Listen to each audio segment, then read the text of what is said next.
ये 2024 बड़ा निर्णायक वर्ष है, जब इस देश का संविधान, इस देश के आईन कायदे की रक्षा का जो पर्व होता है, जो मतदान होता है लोकतंत्र में, वो दोनों इस राज्य के लिए खासकर बेहद विशेष है, क्योंकि आगामी 4-5 माह में ही केंद्र मतलब पूरे देश के लिए निर्वाचन होना है लोकसभा का, और साल के अंत तक राज्य विधानसभा का भी निर्वाचन होना है।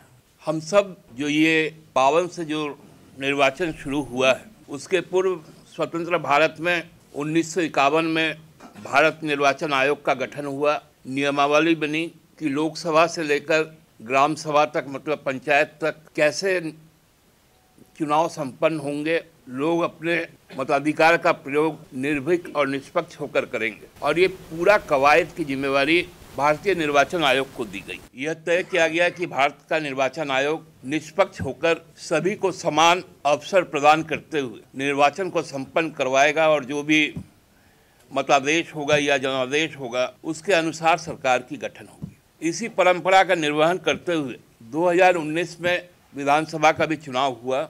जनादेश और जनाशीर्वाद हमारे नेता राज्य के प्रगतिशील मुख्यमंत्री श्री हेमंत सोरेन जी को भी मिला। सरकार का भी गठन हुआ, और सरकार गठन के बाद जब राज्य निर्माण और विकास की बात आई तो वैश्विक महामारी ने उस पर एक ग्रहण लगाया।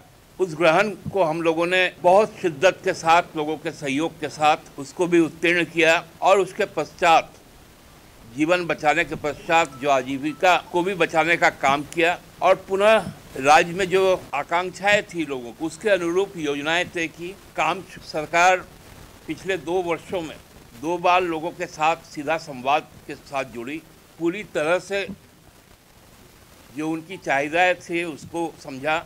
ये शायद इस राज्य के लिए अभिशाप बन गया। हमारे जो प्रमुख प्रतिद्वंदी दल है यहाँ पर, उनको ये रास नहीं आया, क्योंकि जनादेश का अपहरण का एक लंबा इतिहास भारतीय जनता पार्टी का है। ये हम लोगों ने कर्नाटका से शुरू हुआ था, और कर्नाटका के बाद इसका प्रयोग मध्य प्रदेश में हुआ, महाराष्ट्र में हुआ, कोशिश राजस्थान में भी हुई, और एक विफल कोशिश झारखंड में भी हुई।